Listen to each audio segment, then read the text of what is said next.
Welcome, everybody, to the Emerging Screenwriters interview series. I am Shayna Weber, and today we are interviewing Desa Larkin-Boutte. How are you? Did I say it right? Well, you did, Oh, yes. good. Okay. Bonus I, points. I was like, wait, at the last minute, I'm like, did I just do that right? How are you? I'm well, thank you. Lovely to be here in Yes, this thank Zoom room. I know it's so weird. I've done these in person and now we're switching to Zoom to get some more writers outside of the LA area. So where are you located in the world? I am in LA. Well, You are in I'm LA. in the South Bay, so some Okay, people would think that's not far. quite. Right. You're far enough away that it's not convenient to Yeah, just come to down the street. anything. Yeah. Okay, so first of all, I want to start with a couple of icebreaker questions for you, just so we can kind of get the nerves out and when we get into it, it's a little bit easier. So, what are you watching right now? So I am watching Succession and Beef, which are two very Yeah. different shows. I love them both equally. So yeah, Succession's ending and they're ending full force and I'm loving it. And then Beef is a very surprising show. Like I watched the pilot and was like, okay, and then kept going and it just keeps making all Is these it twists and turns that I'm really enjoying. So I've watched the pilot of Beef and I was like, what the I mean, I really enjoyed it. And I love her. What's her Ali name? What Wong. Ali, yes, I love her. I've seen her do stand up. She's hilarious. I love her to pieces.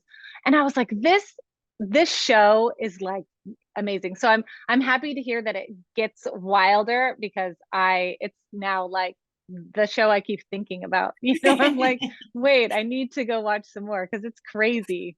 Oh my gosh. Yes. Who are your heroes in the industry? Who do you admire? Who do you look up to or want to emulate or, want to work with? That's a great question. I think for me, because I was going through this question in my head about like who should be on my list, and I realized that ultimately, I think the people I most admire are kind of the studios who greenlight all of the projects that I love, right? Because I had this whole list of all these amazing writers and stories that I really love, and the thing I love about them is they all feel very original and very bold. And then I thought but I know so many people who have very similar stories, but just can't get sponsored, can't get through the door for, there's so many gatekeepers who very much have a very stringent list of what's acceptable. And I think that, the A24s and the focus features and like all of those who are willing to support the oddballs, I think are really, we need more of those so that we can have more of the beeps and more of like the kind of fun, quirky shows that we really love and admire. I totally agree with that. Okay, so let's jump into all about you. I want to know, not starting at 2 or like 5, but like, because I've had that. But tell me about you and sort of your origin story in terms of being a storyteller. Sure. Yeah. I mean, I loved reading. I was a huge reader growing up, and I think the idea of writing and storytelling has always been an interest of mine. I was pretty young when I decided I wanted to work in TV and film, and so I went to college in Boston, and then came home and had a year where I didn't work in the industry at all. I moved back to Atlanta after I graduated film school, and just it wasn't quite where it was today. Like there were still shows that were shooting there, but it wasn't like this entertainment hub that it's kind of become. And so I spent like a year kind of adrift trying to figure out like how do I break in and what do I do? And then I stumbled upon a production that was shooting in the city, and I walked onto set and asked to be a PA, and randomly this really wonderful AD said, "Sure, strange kid, why not?" And so she gave me a job, my first job as a PA. It was for a pilot. So I worked for a week. I was really bad. It was very, very bad. I showed up an hour late my first day because I didn't know how to read a call sheet properly. Luckily, I was surrounded by other people who were very quick to teach me, like, this is how you use your walkie, and this is the proper etiquette. And this is so I was really grateful to the people who just right off the bat were like, let's make sure you look like you know what you're doing. And then eventually I just pretended enough where I kind of, picked it up. But my first job after that, I worked on Walking Dead season 2. That was kind of like the start of my foothold, I guess. So I was a set PA for them. And then season 3, I ran base camp, and then moved out to LA to become the post PA for season 3, because I really wanted to be out here. I wanted to be in the writers. And I thought it was going to be a move strategically just to get to the writing department, but I learned so much in post-production. It was such an invaluable experience in terms of seeing how your writing translates to people on set, but then also how much reconfiguration happens after you're done shooting, and how much the story can change just depending on what nuance you decide to focus on, and the importance of coverage and how to work around bad coverage, and just all of the things. It was really great moment. And then season 4, I became the writer's PA. Season 5, I was the writer's assistant, because our writer's assistant broke his finger. Of all the bones in your body, the worst one to break. And then I hit a little bit of a wall, because at the time they were only hiring producer level writers and up. And so the assistants before me had all kind of hit the same place and moved on to other shows. And then I kind of did the same. So I moved on to a show on the CW, and had almost the inverse experience, in that my boss was very much pro, I want to build up the next wave of writers, and I want to invest in all the assistants. And then we were canceled that first season, so we didn't go anywhere. And then after that, I worked on Better Call Saul. I was Peter Gould's assistant for 2.5 years, seasons 3 and 4, which was great. Just seeing him and Vince together is like film school all over again, except like actual value coming out of it. And so I was with him.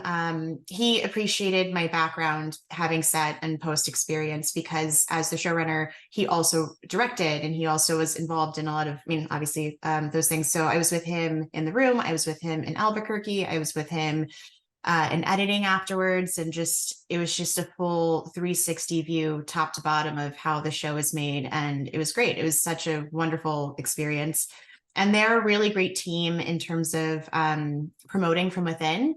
But I kind of did the math in my head of like, by the time the writer's assistant moves up and I move over, like just there wasn't enough real estate to really hedge that bet. So I took a job with a boss that I had from Walking Dead. He was developing another series for AMC, had a mini room. I went and worked for him, and that was not picked up, unfortunately. And then I joined Westworld.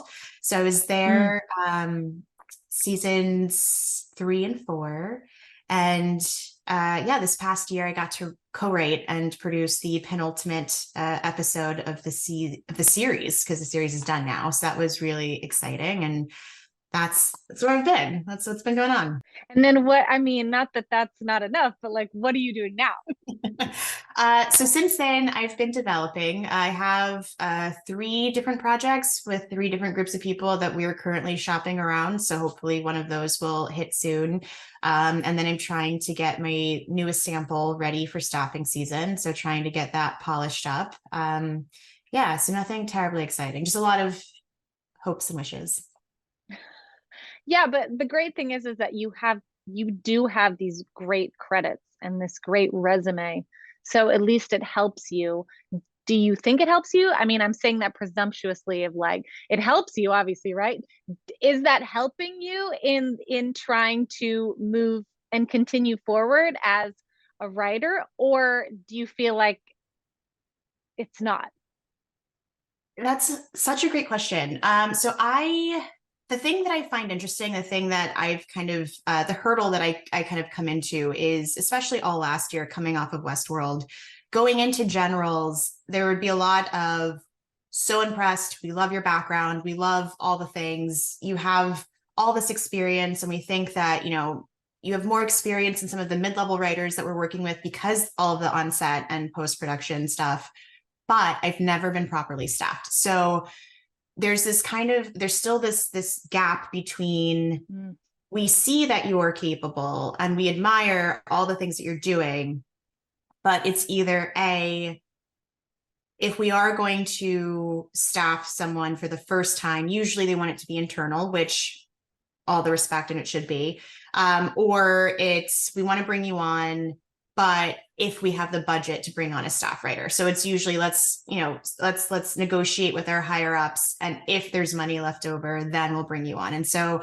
I think that's kind of been my biggest struggle is, yeah, knowing that I have this huge skill set and this huge toolbox and I'm so ready, but then, still struggling to land that entry level position because of things that are beyond my control, right? Like I think if it was something that, like I could work on or could kind of action myself to help improve, then, I'm all for it. But I think when it's external factors that you just have no control over, like that's the biggest frustration, I think, in terms of finding staffing. So yeah, I think there's a lot of respect for the resume, but it hasn't quite helped in terms of actually like landing that good job.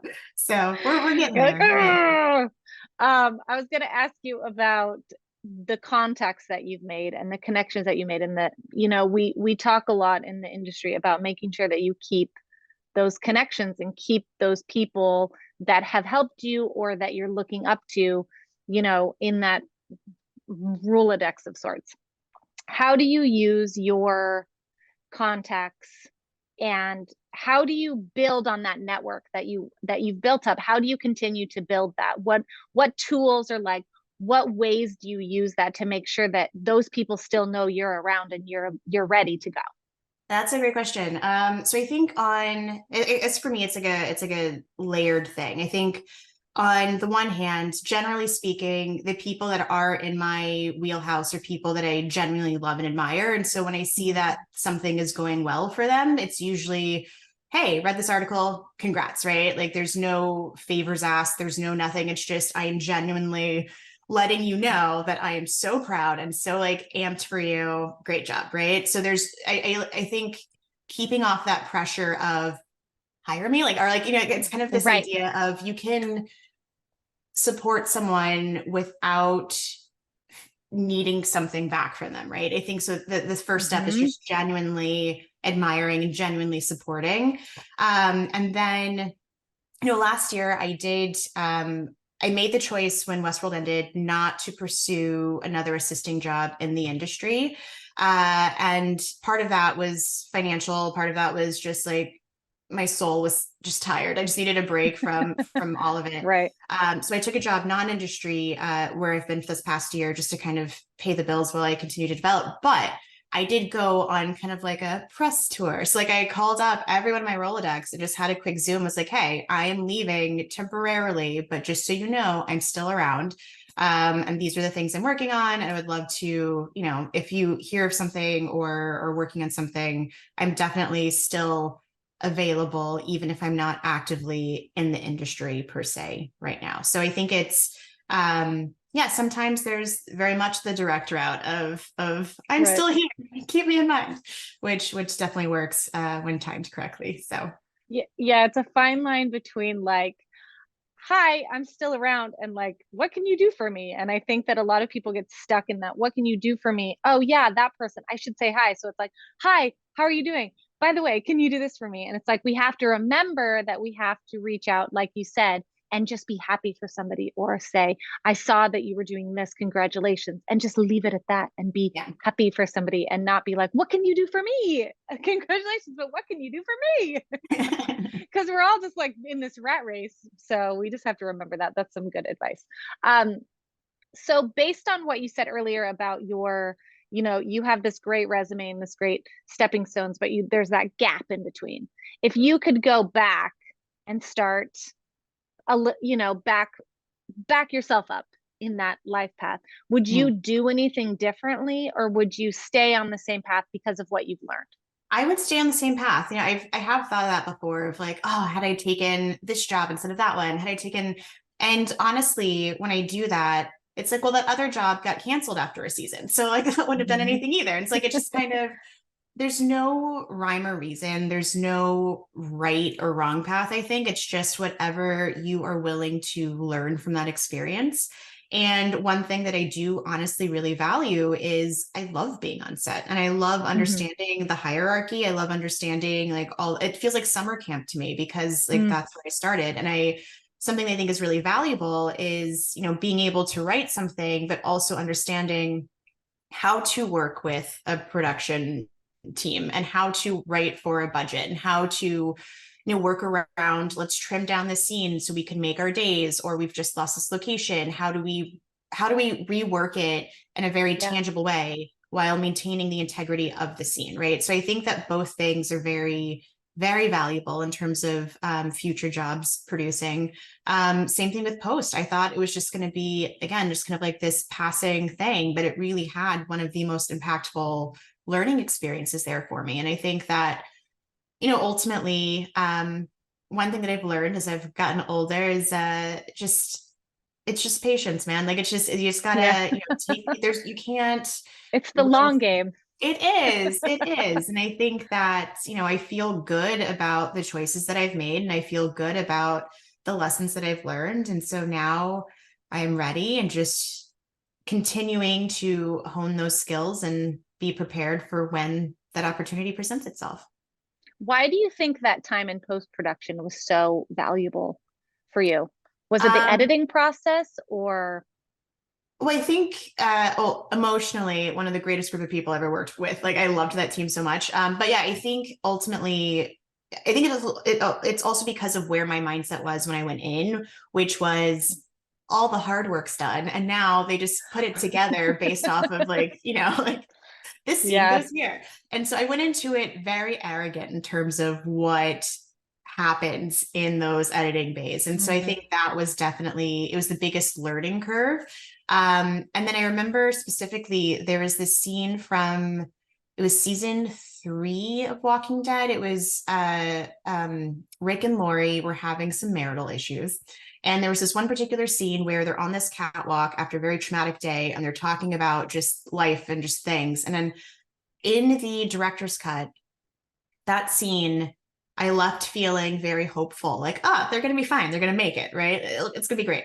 And then by the time the producer's cut came out, it was the exact same scene, same dialogue, same actors, all the same stuff. But again, just on in choosing this frame over this frame and choosing to linger on this look instead of this look, I was bawling. Like, they're never going to make it. It's over. Oh my And so gosh. just the power of changing such a huge dynamic within such a small scene was just mind blowing. I thought that was just so incredible. And then in terms of being an onset producer, in terms of covering your episode as a writer, when you are on set, the things to look out for, seeing the importance of coverage and seeing, okay, so we didn't quite get this, and now the scene doesn't work at all. How do you Mm. reconfigure it? I think it's helpful then knowing what you're going to be working with on the back end will help you while you're on set to make those decisions of what do we prioritize, what do we cut.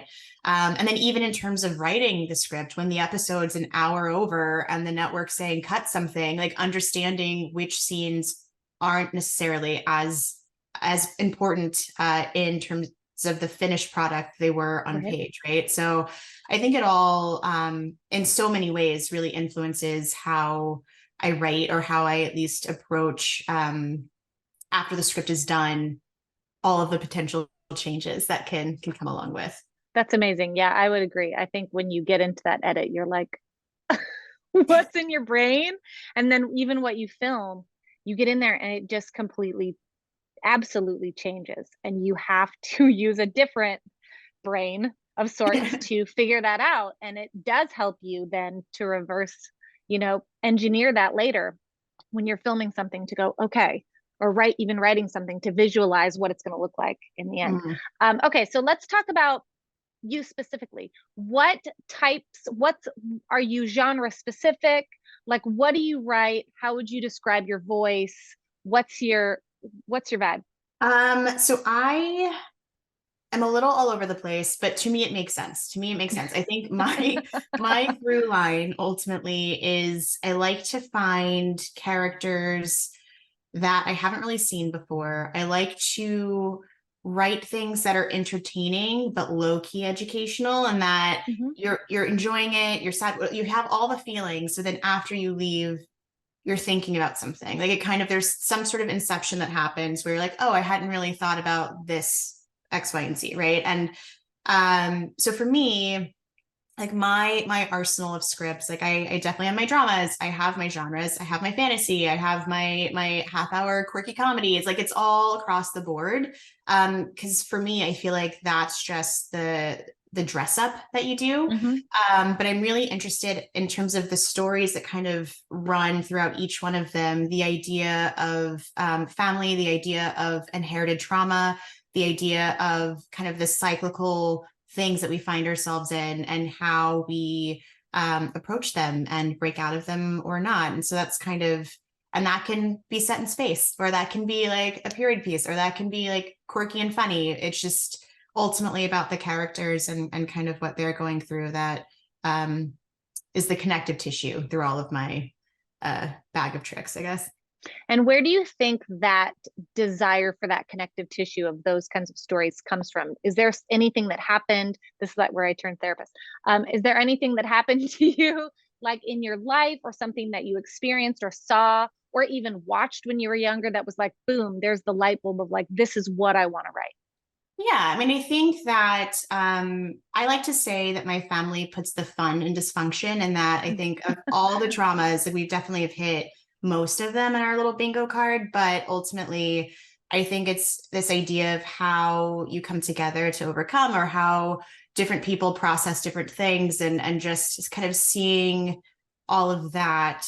And then becoming a parent myself, kind of reflecting on the choices that my parents made or didn't make. And so it's a lot of I think that's where the intergenerational aspect comes from, understanding how, you know, my grandparents affected my parents, and like the things that they picked up and the things that they gave down. And so for me, I think becoming a parent was a big thing in terms of recognizing this is the trauma that I've inherited.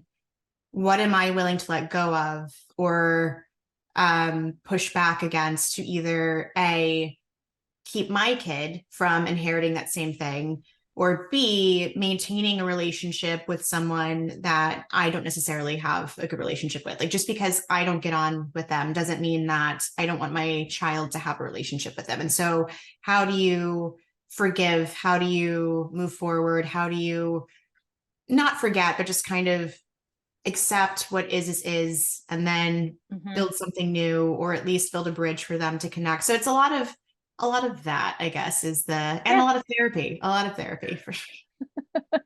We are therapists and therapiers, whatever we call Yes. it. Okay, so that just popped up that you are a parent. I'm a parent Yes. also. I have a son.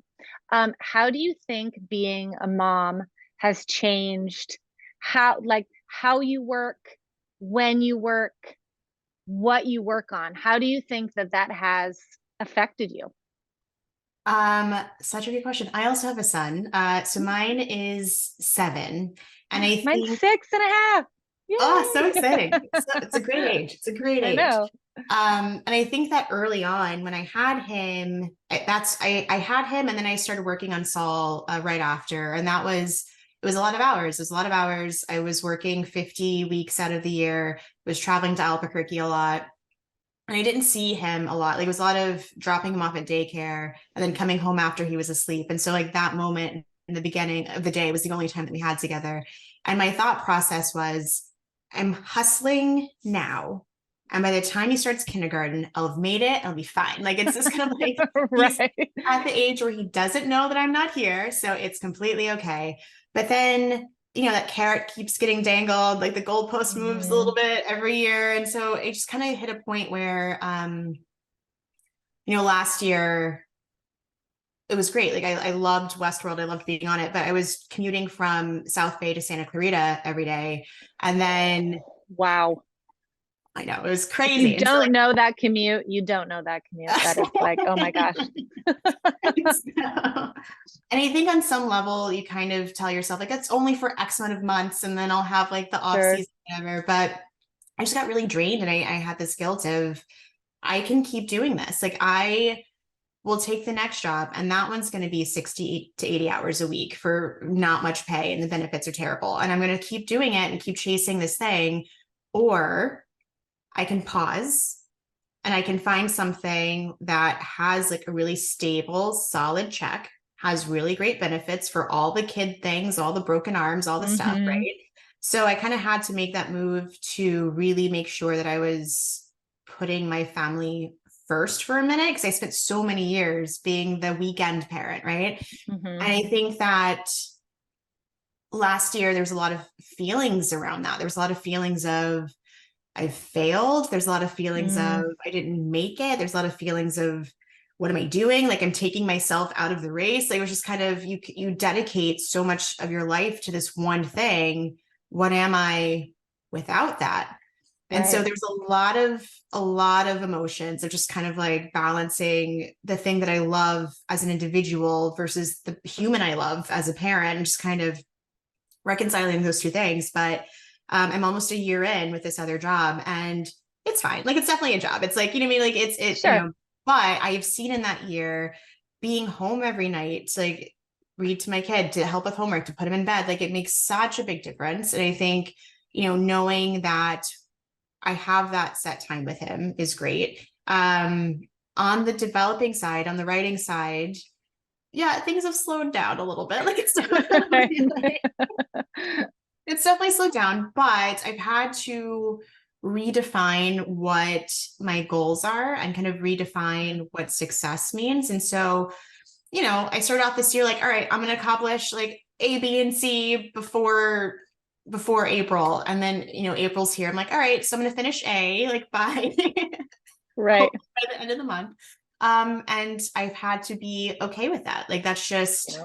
it is what it is. And there is still a forward momentum. It's still happening, just at a slower pace. But the benefit of that is I'm seeing my kid grow and flourish, and it's great. Like it's really great. I think when you're able to focus the time to make that part of yourself whole and set and stable, then it only makes your writing better. It only makes your like the rest of it easier to manage when you feel steady. Yeah. Do you ever feel like, as a parent, and I certainly have, that, we keep that kind of hidden, that I have a kid or children, as females in the industry? It's different for men. They're the great dad if they're home, whatever, at dinner or even whatever bedtime. But for us, it's frowned upon in a sense of that you can't accomplish everything because of you're pulled in this other direction. Do you feel that, or do you feel like there's a shift maybe happening? I feel like there's a little bit of a shift, just the more that all of us are talking about it and being open and helping each other. Do you feel that shift, or do you still feel like it's kind of like that's a taboo subject? I think it's a mix of both. Like it definitely, yeah, I think there Mm-hmm. is a shift. I think there's a lot more room for growth on that front for sure. Like I remember like I would be on set, and if I started, it's not that I would hide my kid, but it wasn't Right. ever like a It's not like general you're like, topic hey, of everyone. want to see pictures. But if it did come up, I remember I would get quite often, and generally from male coworkers, well, who watches it? It's Right. like his dad. He has a Right. father. Like, Right. you know what I mean? And Mm-hmm. I just it's one of those questions that, yeah, like I have never heard, I to this day have yet to hear a man be asked, like, well, who's watching your kid right now? Right. And so it's Right. like there's daycare, there's like all the same. I'm a working mother, just like so many people in this country. And the idea that you're not at home right now. It's like, yeah, I know, but I'm also like, I'm working so that I can feed him. I'm working so I can do all these things. It's like, Right. I am being here while, yes, selfishly services my career path. It also is providing on some level for this human being. I'm not being delinquent, I promise. But so that what I think was definitely a frustration for sure. But I will say I was very, very fortunate in that when I was working in Westworld, my boss was also a mother, and it was just so incredible to see her in Mm. this role of show running, where she was prioritizing like, all right, so there are going to be nights that we're going to be here really late. This is not one of them. Let's go home. Like just kind of making sure, Right. like, to be understood in that way was really meaningful. And to see her in a position where like she climbed the ranks and she was able to do it, and she's got two, I've only got one, it's fine. Like, well, I know. Like, one, we can do this. done, easy. Awesome. So I'm going to shift gears a little bit and just talk a little bit, since this is an ISA, you know, emerging screenwriters series. Will you just talk a little bit about how you found out or were introduced to ISA and kind of what they've done to help you or supported you in your journey? Yes, absolutely. So I was introduced to ISA through, I guess it was 2020. I won a writing contest. It was Creative Screenwriting's Unique Voices competition back in Okay. 2020. So I won that competition, and part of it was being introduced to ISA. And it's such a wonderful community and such a wonderful platform. And I think that I have fallen off a little bit in that I need to be more active in the community, because everything that's established there is so meaningful and so helpful. Like the writing gigs are fantastic. The generals that have been set up through being on the platform have been really great. The success stories, like being able to highlight your scripts and just kind of have a platform for them to be showcased is really so wonderful. And I think, yeah, I think I would advise anyone on it to just utilize every single tool that's there, because we need all the tools if we're going to make it. Yeah, there's no one specific way. You just have to like put all, reach all your tentacles out and try all these different ways, because you never know. You Could be never the know. one thing that you try. What advice do you have for writers who are beginning, or maybe writers who are frustrated in their process, or someone even who's looking, to follow your path of becoming a TV writer and be staffed? What advice or best advice you've ever received? I would say that over the last years, something that I've kind of had to advise myself on, and it's something that I would definitely advise for other people, is definitely, again, just really reevaluate what success looks like to you. Because I think that there's this image of like selling all the shows and being in all like the hit stuff and winning all the awards. And ultimately, I think in chasing the highest level of what you can do, definitely do, and definitely like pursue it, but be okay with the little wins along the way, right? Like, Right.